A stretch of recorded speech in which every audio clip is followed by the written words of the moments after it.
Hello everyone, and welcome back. Thank you so much for joining me for another relaxing walk.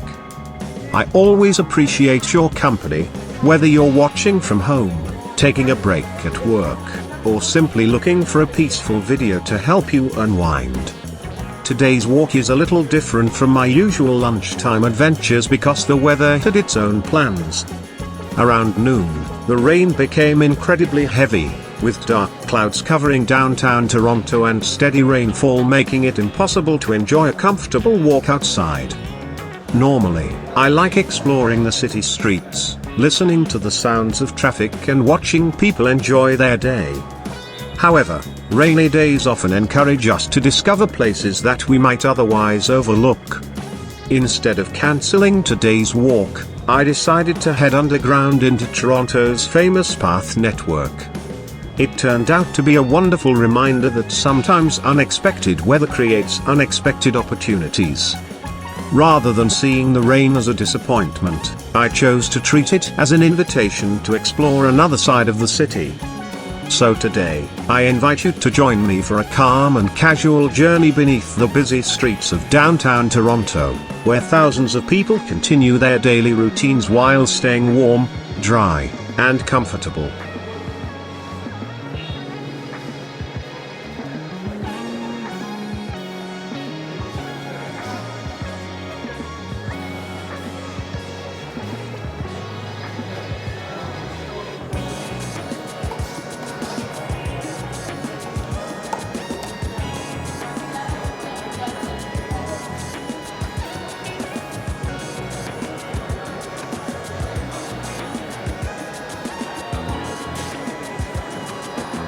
For anyone who may not be familiar with it, Toronto's Path is one of the city's most remarkable features.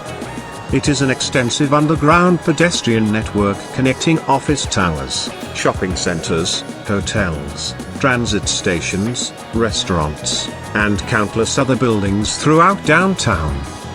Although I may not know exactly where every section begins or ends, I believe many people first enter the system near Union Station before continuing through the financial district and beyond. Every time I walk here, I am amazed by how much of the city is connected below ground. During the winter, it protects people from freezing temperatures and snowstorms. During the hot summer months, it provides welcome air conditioning, and on rainy days like today, it offers a pleasant escape from wet sidewalks and umbrellas. The path quietly keeps downtown moving regardless of what the weather decides to do.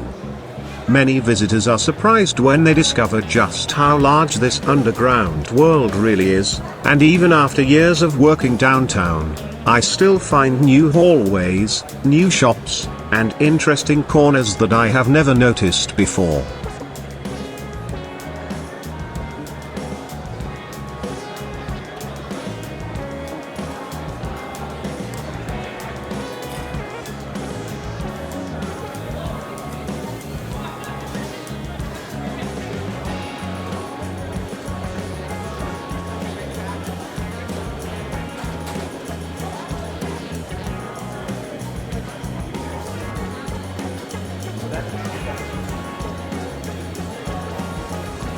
I still remember the very first time I walked through the path.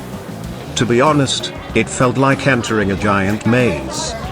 Every hallway looked similar, every office tower connected to another, and I constantly found myself wondering where I was. More than once, I walked in the completely wrong direction before realizing my mistake. Sometimes I even ended up in a different building than I had intended to visit. Back then, I relied heavily on the maps posted along the corridors, but even those could feel confusing at first. Fortunately, familiarity comes with time. After spending many years working downtown, I gradually learned the layout, recognized the landmarks, and became comfortable navigating the different sections. Now I rarely think about where I am going. Walking through the path has become almost second nature, much like locals who instinctively know the quickest routes between buildings. Looking back, getting lost was simply part of the learning experience, and today those early memories make me smile whenever I pass through the same corridors that once seemed so confusing.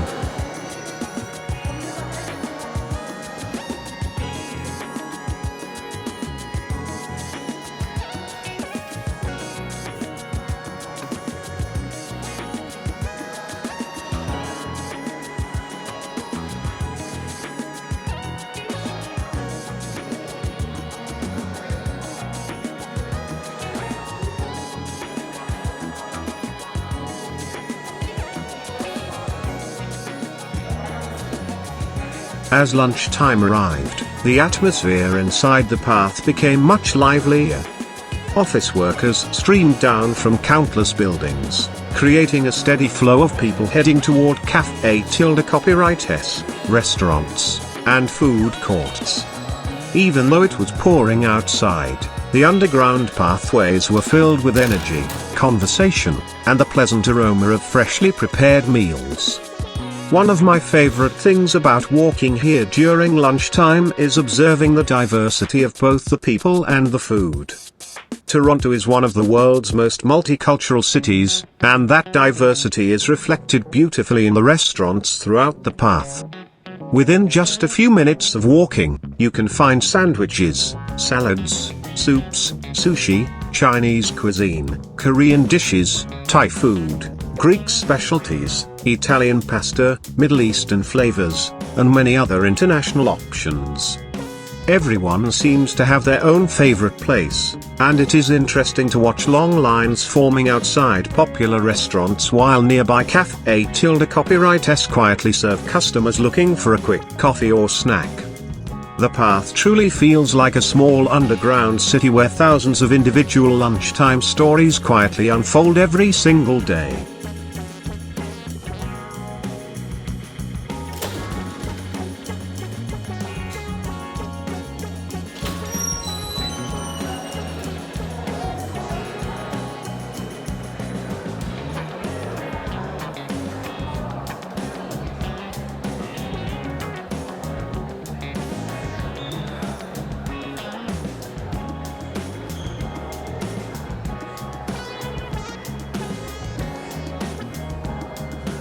As I continued my walk through the path, I started thinking about how much the downtown office culture has changed over the past few years.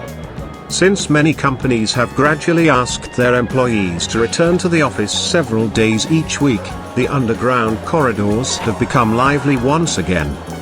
During lunchtime, you can really feel the energy returning to the city.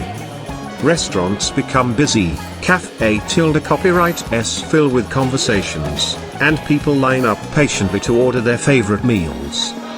It creates a wonderful atmosphere that benefits everyone. Office workers enjoy a nice lunch and a short break from their desks, while restaurant owners and local businesses welcome customers back through their doors. It feels like a positive cycle that helps the downtown community come alive again. Even if people only have 30 or 45 minutes for lunch, they still take time to enjoy the moment. Some walk with coworkers, others quietly enjoy a meal by themselves, and many simply appreciate the opportunity to stretch their legs before returning to work. Watching this everyday routine reminds me that the simplest moments often bring the greatest sense of normal life. There is nothing particularly dramatic happening, yet that is exactly what makes it so enjoyable. It is just ordinary people sharing an ordinary day, and somehow that creates a comforting feeling that never gets old.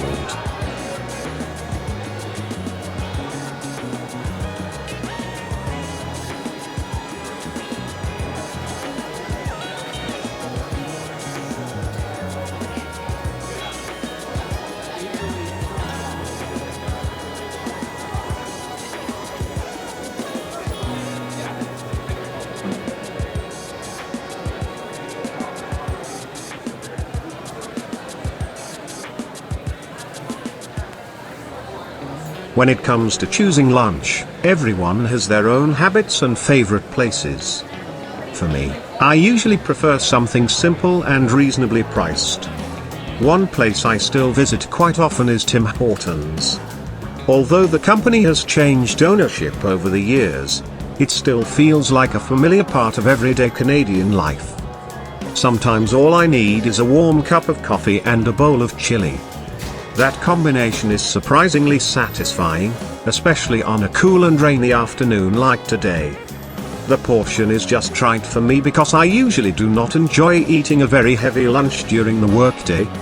If I eat too much, I find myself feeling sleepy during the afternoon, which is probably something many office workers can relate to. Of course, the path offers countless other choices as well.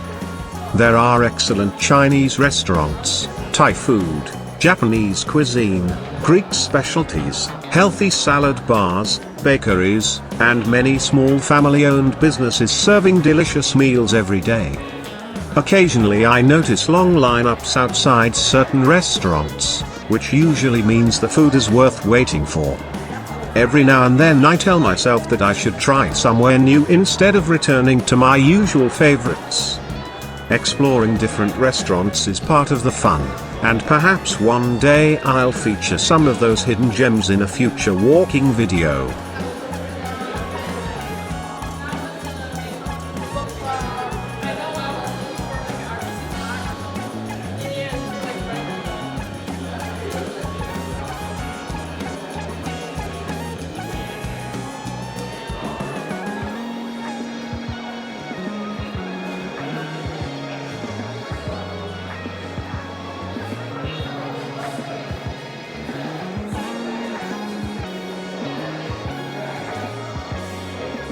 Another reason I enjoy walking through the path is the opportunity to observe the incredible diversity of people who pass by every day.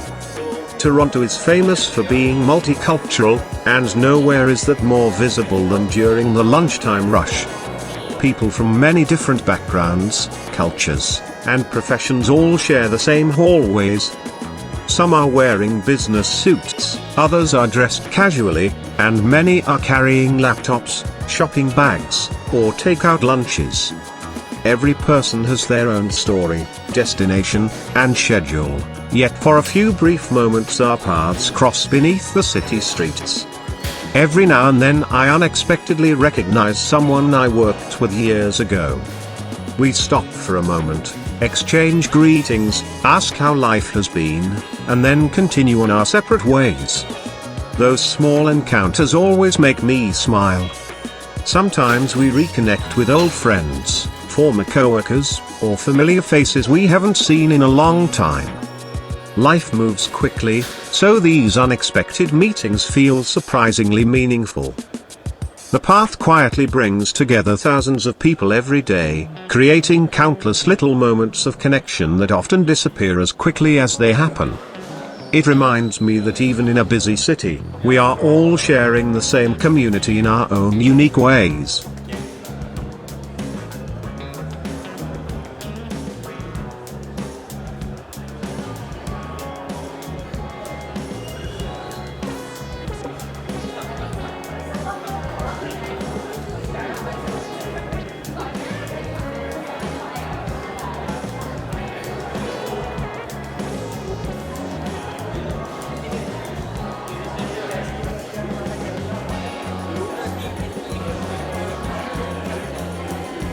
Of course, the path is much more than just restaurants and office buildings. As I wandered through different sections, I passed convenience stores, pharmacies, bookstores, cafés, banks, clothing shops, gift stores, and many other businesses. It almost feels like a complete underground shopping district where you can take care of many daily errands without ever stepping outside. Sometimes I even notice toy stores or specialty shops where parents might stop after work to pick up a small surprise for their children before heading home. That simple image always makes me smile because it reminds me that even after a busy day at the office, people are still thinking about their families. One thing I have not done yet is walk the entire length of the path from beginning to end. I have heard that it is possible to travel through a remarkable number of connected buildings, eventually reaching places like the Eaton Centre almost entirely underground. I am not completely sure of every route, but it certainly sounds like an interesting challenge. Perhaps one day I will study the path map carefully, start at one end, and record the entire journey. I think that would make a fascinating future walking video, and it would be fun for all of us to discover just how extensive Toronto's underground city really is.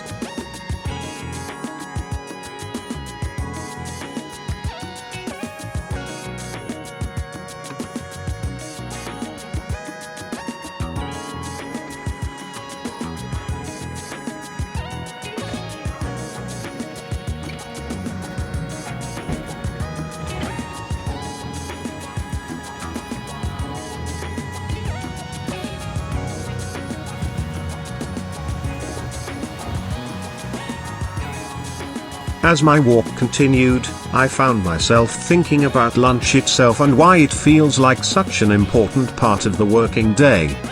Everyone has different routines. Some people wake up early enough to prepare a full breakfast, while others are rushing out the door with only enough time for a quick cup of coffee or tea. Before they know it, half the day has passed, meetings have filled the morning, and their stomach begins reminding them that it is time for a proper meal. That is why lunchtime becomes something many people look forward to. It is more than simply satisfying hunger. It offers a chance to pause, step away from the computer, rest your eyes, stretch your legs, and reset your mind before the afternoon begins. Even a short 30-minute break can make a noticeable difference. During my walk today, I watched people carrying takeout bags, sitting together at food courts, or quietly enjoying a meal by themselves while looking out through the glass windows toward the rainy streets above. Every person seemed to be enjoying a small moment of peace before returning to their responsibilities. Sometimes we become so focused on work that we forget how valuable these ordinary breaks can be. A good lunch, a pleasant conversation, or even a peaceful walk through the path can make the rest of the day feel lighter and more enjoyable.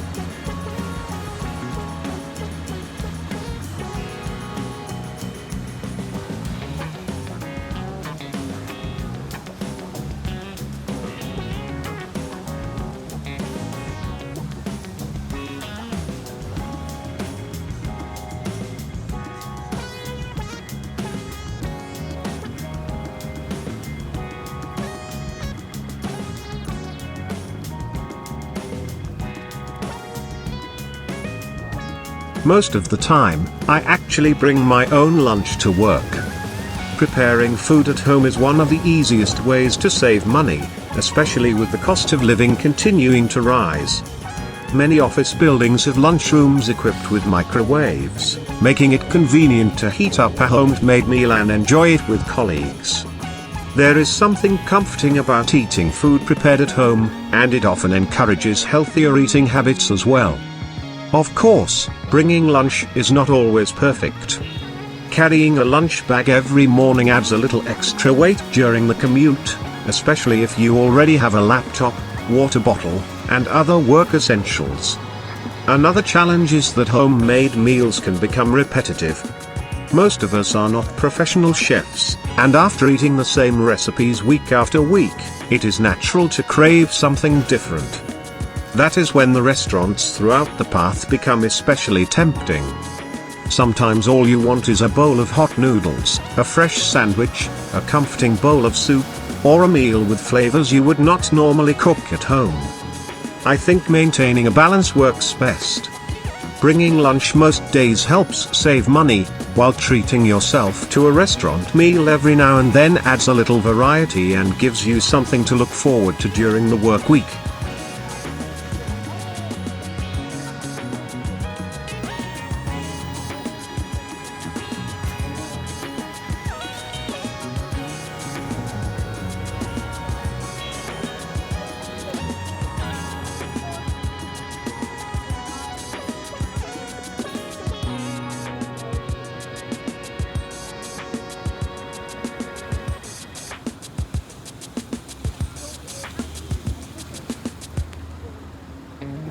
Beyond the food itself, lunchtime is also an opportunity to strengthen relationships with the people around us. During office hours, conversations usually revolve around deadlines, meetings, projects, and emails. Lunch, however, creates a different atmosphere. It allows coworkers to relax and talk about life outside the office.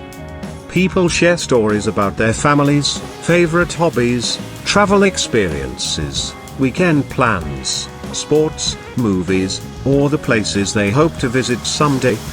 These conversations help us understand one another as people rather than simply coworkers. Occasionally, entire teams organize group lunches as part of a team-building activity.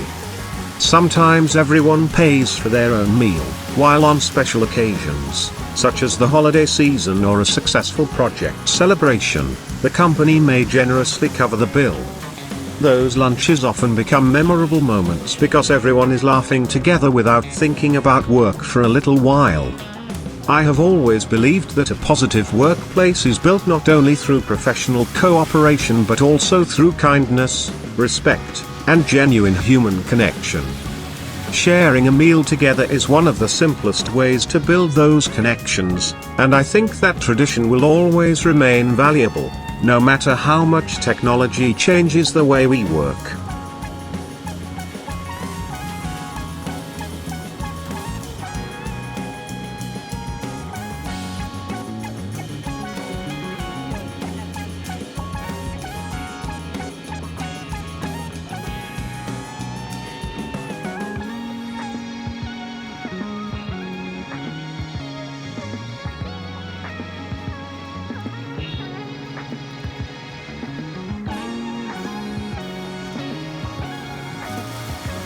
As today's rainy lunchtime walk gradually came to an end, one special memory came back to me.